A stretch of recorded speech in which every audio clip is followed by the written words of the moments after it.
there's not really an ending to this. It's a mystery. It's a really good mystery. Okay. So there's nothing I can really say leading up to it that would, without giving too much away. So I'll just give you the vaguest teaser of what I'm about to talk about.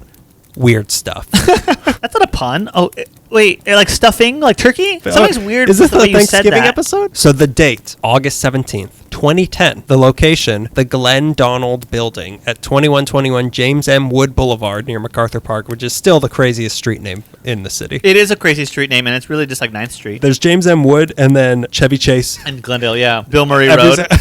John Belushi Way. So that's the date. The problem, their basement was filled with junk. This is what's going on. The basement of the building used to be used as a ballroom in its heyday, but circa 2010, it was just a place all the tenants stored the crap they didn't have room in their apartments for. But the owner needed it cleared out for insurance purposes, so everyone was told they had until a certain date to move it all. Whatever was left, the building manager, Gloria Gomez, could do whatever she wanted with them, which was great for Gloria because she loved collecting antiques. And the only stuff left in there after everyone cleared it out was really old from tenants who had moved out decades ago and just forgot to take their stuff with them. So she went down there with her friend Yiming Jing, and down there were 3 old steamer trunks that looked like they were from the 20s or 30s. So that's pretty much all that was left down there. They broke into 2 of them with a screwdriver, empty, but they cracked open the 3rd one and they hit the jackpot. They hit the antique collector's jackpot. It was just a treasure trove of a bunch of old junk from the 30s that people like her would go nuts for. They found some old pictures, a fox fur wrap, a flapper dress, a purse, a pearl necklace, an iron, a girdle, a cigar box, some postcards, so she must have been a Patreon subscriber, a ticket stub from the closing ceremony of the 1932 Olympics, Los Angeles Olympics, a figurine of a toilet. So, throw the rest out.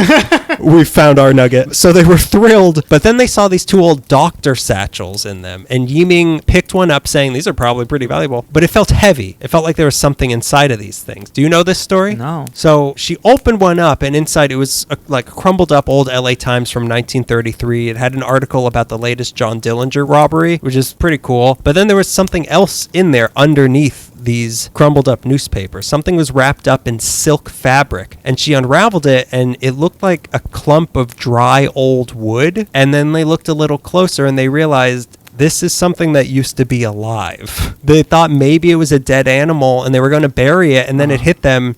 This is a mummified fetus. Oh my God. Yeah. They found a mummified fetus inside this thing. They were freaked out. And the second satchel had yet to be opened. And there was clearly something inside that one also. So they called 911, which seems a little too late to call 911. Yeah, you should probably call another number. Maybe the non-emergency line. Yeah. Maybe mummy pickup. I don't know. So when police got there, they opened up the second satchel, which was filled again with a crumbled up LA Times. This one's from 1935. And under that was another something wrapped in silk. This time it was a full-on mummified baby with hair and everything. Oh my God. So this is a story of 2 mummy babies that were found in the basement of the Glenn Donald Building. So again, what the hell happened here? Yeah. This took all the detectiving tricks in the books to try to get a thread on whose bag this was and whose babies these were, because all they had to go off was a picture of a woman in a boa standing next to a car in front of a mountain that was clearly in Southern California. And she had a generic name, Jean M. Barrie. But this is where it took a weird detour. Jean Barrie.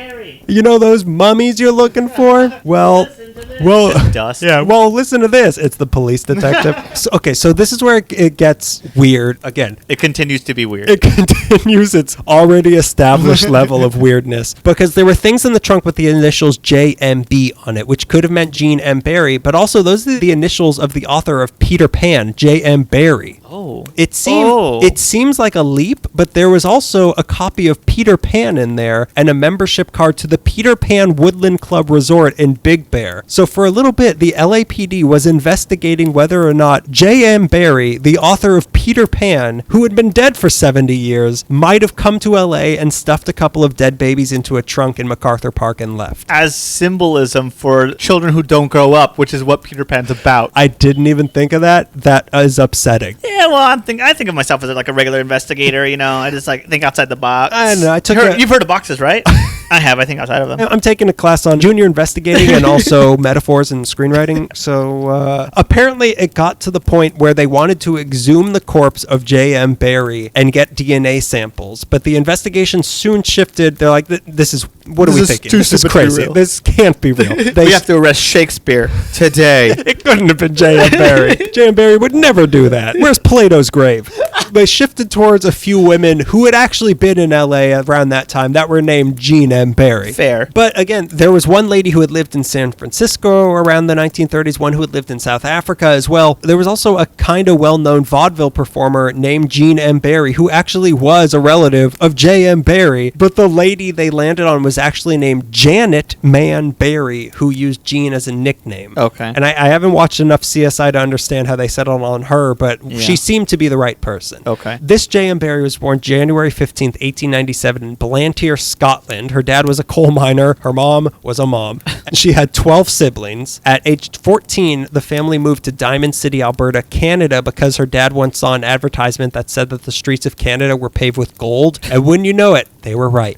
Don't tell America. The streets are paved with free healthcare. They're paved with morphine. When it was time for her to choose a life for herself, she decided she wanted to become a nurse. So she went to, for that all that free healthcare, she went to school in Winnipeg, where the streets are paved with hospital gowns. And after getting certified, she spent some time in Chicago and then came down to LA sometime in the 1920s. So in 1929, she lived in an apartment near MacArthur Park, not the Glendonald though, with a woman named Ada LaRosse. Suspicious. What was Ada in 2010? Where was Ada in 1929? I'd really like to know. But aside from being a nurse, she was also just an independent woman about town. Sounds like Ada. She drove a Dodge Roadster. Sounds like Ada. She was a card-carrying member of the Ebel Club, and she liked going to horse races a lot. That was her thing. But at some point in the 30s, she got a new client, Mary Downs Knapp. Again, that also sounds like a sentence. Those are all three verbs, too. She was a very sick woman, so J.M. Barrie was hired to be her personal nurse by her dentist of a husband, George Guy Knapp. Unfortunately, around 1940, Barrie had to briefly move back to Diamond City, which, why isn't it paved with diamonds? I don't get it. But misleading. But then came back to LA in 1941 with George Knapp as her sponsor because he trusted her as his wife's nurse. So much so that around 1948, he bought 3 units in the Glendonald building, using 2 for he and his wife and 1 for J.M. Barrie. It was kind of a Batman situation where J.M. Barrie would live there, but 1 became 2 because J.M. Barrie and George Knapp, who was 20 years older than her, started having an affair that lasted,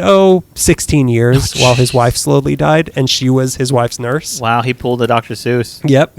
An affair I will have with hair. The reason the affair ended was because in 1964, Mary died of breast cancer, and now George and Janet were free to end their affair and immediately got married. But like I said, he was 20 years older than her, so he was dead just 4 years later. She stuck around in that building until 1985 when she moved back to Vancouver, Canada, where the streets are paved with filming locations from The X-Files, until she died in 1994 during hernia surgery. So this is all this is all we know about Janet M. Barrie's life. None of this explains why she had 2 dead babies in her steamer trunk. They didn't even know whether or not they were her babies. Were they babies she murdered? Were they illegal abortions? Were they medical cadavers that she kept for some reason? But back in 2010, the LAPD got a DNA sample from her niece in Alberta, which proved that, yes, these were her babies. Both were female, but there was no sign that they had been murdered, but also no sign that it was an abortion. They just died. But her family didn't know of her ever having any kids or that she was ever pregnant, and yet here were 2 of her children with no hospital record of them ever being born. So they also didn't know who the father was because they couldn't find any blood relatives of George Knapp to get DNA from, but she clearly cared for these kids because the silk that they were wrapped in was clean, with none of the horror stains that go along with a dead body. Not there was no murder, but just like if you wrap a decaying body in something, it's going to get dirty. But these were clean, which means that she was regularly rewrapping the bodies to keep them clean. So again, what the hell happened here? Were they children of her affair with George that had died young? Were they children of another affair? Either way, how did they die? And more importantly, why did she keep them? There just isn't enough evidence left behind to explain why this happened, and the LAPD closed the case because there was no evidence of murder again. So this one ends on a mystery that will never ever be solved. But one last part of the story, which is maybe even weirder, when she died, she was cremated and put into the same urn with the ashes of George Knapp and his first wife, who he was cheating on her with. You're kidding. So they're over at Forest Lawn, Glendale, near Clark Gable's grave, if you want to go ogle at this weird eternity throuple. There's no answers here, but that's upsetting. It's very, why would she do what? that?